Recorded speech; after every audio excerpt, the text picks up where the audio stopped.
পাণ্ডবেশ্বরে কুমারদিহি বিকলিয়ারি জোয়াল ভাঙা খোলা মুখনিতে বহিরাগতদের কাজে রেখে বেছে বেছে বের করে দেওয়া হচ্ছে স্থানীয়দের। এমনই অভিযোগ। রবিবার বেলা 11টা থেকে খনির পরিবহন বন্ধ করে বিক্ষোভে সামিল হলো জোয়াল ভাঙা তৎসহ অন্ডালে বেশ কিছু বাসিন্দা।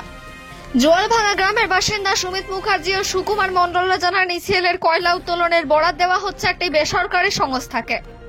সে সংস্থা কাজ করেছে জোয়ালভাঙা এলাকায়। এখানে গ্রামের মানুষ ইসিএলকে জমি দিয়েছে। খোলা মুখরের কারণে এলাকায় যেমন দূষণ বেড়েছে, পাশাপাশি পাল্লা দিয়ে জলস্তরও কমেছে। সে সংস্থা কাজ করছে জোয়ালভাঙা এলাকায়। এখানে গ্রামের মানুষ ইসিএলকে জমি দিয়েছে। খোলা মুখনির কারণে এলাকায় যেমন দূষণ বেড়েছে, পাশাপাশি পাল্লা দিয়ে জলস্তর কমেছে।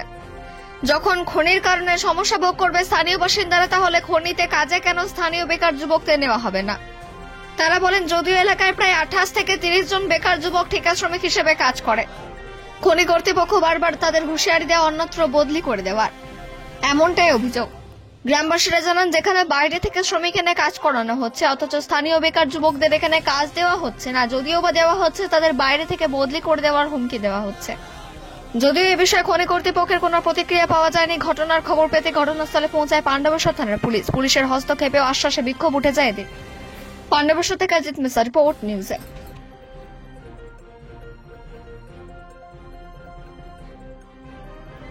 করতো তাদের কাজ অবশ্যই থাকতে হবে। আমাদের 6-7 মাস আজকে কাজ করছে ছেলেদের, ঠিক আছে। যখন থেকে এখানে এমপিএল ক্যাম্প শুরু হয় তখন থেকে আমাদের ছেলেগুলো সবাই আছে, ঠিক আছে। এবার তাদের অ্যাকাউন্ট ডিটেলস আর সবকিছু আপনারা দেখতে পারেন। তো মেন দাবি কি গ্রামের ছেলেদেরকে নিতে হবে? আমাদের গ্রামের ছেলেকে নিতে হবে। এইখানে আমাদের গ্রামের ছেলে আমাদের গ্রামের কাজ করছে, আর বাইরের লোক এখানে এসে কাজ করছে। আচ্ছা, তো এই দাবি তোমার মানে এই যে বন্ধ কতক্ষণ রাখবে তোমরা? আমরা বন্ধ রাখুন যতক্ষণ আমাদের দাবি মানতে হবে, যতক্ষণ পয়সা হবে ততক্ষণ আমাদের দাবি থাকবে। কতগুলি ছেলে কাজ করে এখানে?